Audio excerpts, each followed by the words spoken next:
really surprising, like being the heart of innovation.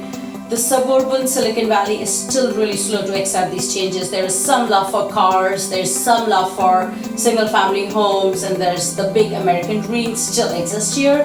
So I'm hoping that this is a start of a very big movement, but definitely we are not seeing many concrete measures, at least at the local levels, municipal levels, and at county levels. There are definitely much bigger efforts that have been taken by the state, and hopefully over the next 5 years this will trickle down. The change in the type of tourism inevitably also involves a change in the way of people move within the historic center of Venice, but also in Mestre on the mainland. This change implies benefit for sustainable mobility, such as reduction in the number of short journeys on foot along the city's pedestrian path, greater use of public transport, boats in Venice and buses on the mainland in Mestre. The city of Venice, which in recent years has been building many cycle paths, plans to expand the network for a total of almost 200 kilometers in total safety, together with an increase in the frequency of public transport, such as buses and trams, to reduce overcrowding. We need to change our habits of life.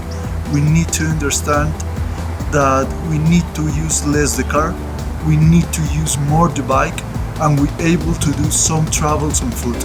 I think the design of the cities need to be changed and pass from the design for the car and design for the people.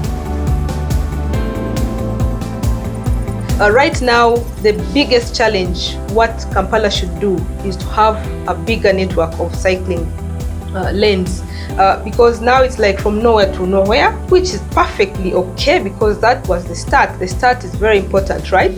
The bigger network, good news is that Kampala is actually working on it. There are plans to expand that network, and that should make it much more meaningful for the riders who are currently enjoying that pilot corridor. Hopefully a shift in how we discuss and implement active transportation projects in the city. We've gone from where we've had to have 30, 40 years of advocacy just to begin a 3-kilometer pilot bike lane on a main thoroughfare in the city.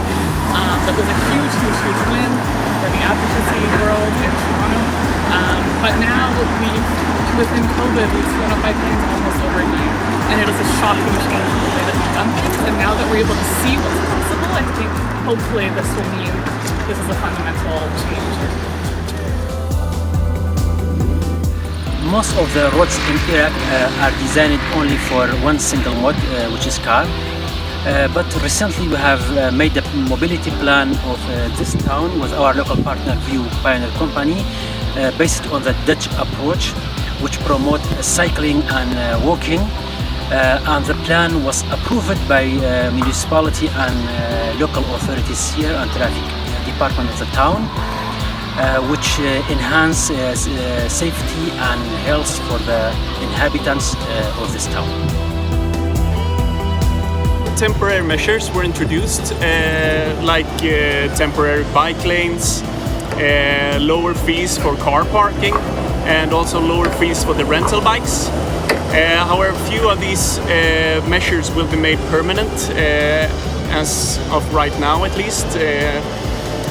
However, the big change has probably been in allowing people to work from home and using internet and telecommunication systems simply to replace physical meetings. I do hope that there's a change in people's hearts and minds about using more active forms of travel, walking and cycling, now that they've seen how possible it is. But perhaps the biggest challenge that London faces is about financing sustainable infrastructure and travel.